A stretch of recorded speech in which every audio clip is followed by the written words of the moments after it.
We make our countertops with quartz, our clothes with cotton, our windows with glass, and our streets with asphalt because water can't dissolve these materials. They're made mostly of molecules with no charged parts. It would be silly to build, say, windows with something that can dissolve in water, like sugar, unless you're going to eat them. And lots of the substances that water does dissolve, like washable markers, are things we engineered so that they can be washed away. We've also engineered versions that aren't dissolvable in water for when we don't want them to be washed away. By making sure water dissolves what we want it to and only what we want it to, we've been able to adapt a life to a world in which water dissolves so much stuff.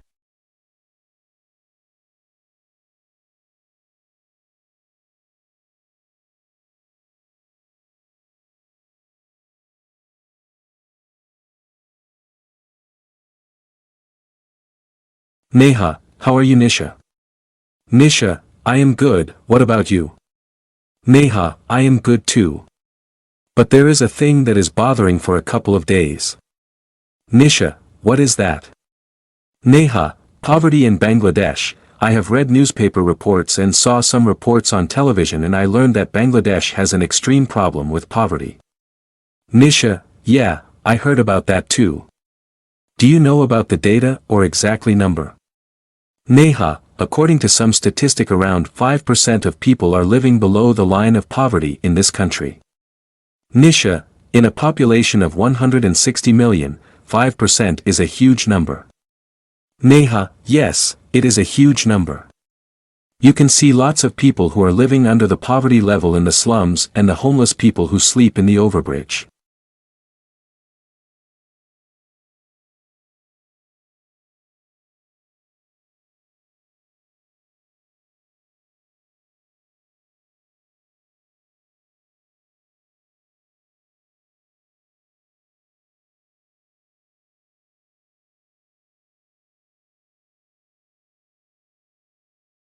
But lowering your blood sugar after a meal is just about the only benefit of drinking apple cider vinegar. Research does suggest that acetic acid can slow down the accumulation of body fat and prevent metabolic disorders in mice and rats. But there's little evidence that it has the same effect on humans. In one weight loss experiment, 30 volunteers drank 2 tablespoons of either apple cider vinegar, malt vinegar, or a placebo drink, twice a day, for 2 months straight, and none of them lost weight. In an older study with a similar design, participants did lose weight, but only about 1/3 of a pound each week, which McDonald's says isn't much. But if not for weight loss, what about using cider vinegar to whiten your teeth? I caution people against that. That's because cider vinegar is an acid.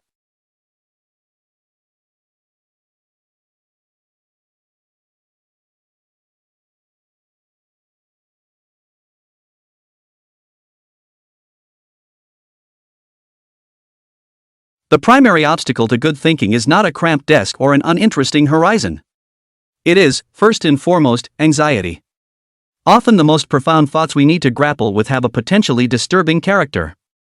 As these potential implications start to come vaguely into view, our inner sensor, motivated by a desire for calm rather than growth, gets alarmed. A vigilant part of the self gets agitated, it distracts us, it makes us feel tired or gives us a strong need to go online. Skillfully, it confuses and muddles our train of thought. It blocks the progress we were starting to make towards ideas that, though important and interesting, also presented marked threats to short-term inner peace.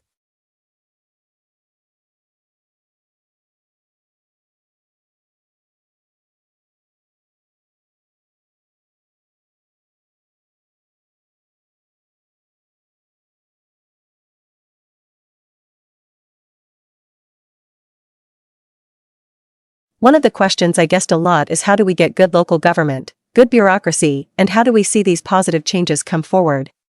And it's interesting because a lot of the time we pay attention to the pioneers, the people coming with new ideas, or sometimes we pay attention to the big bosses, the politicians, or the big civil servants. But it seems to me the really important people in seeing kind of widespread change are people like Morag. Morag is a manager for a council called North Funnish Council. It's in Scotland. And what Morag has done for many years now is constantly work away with her colleagues to figure out how do we keep making the system better.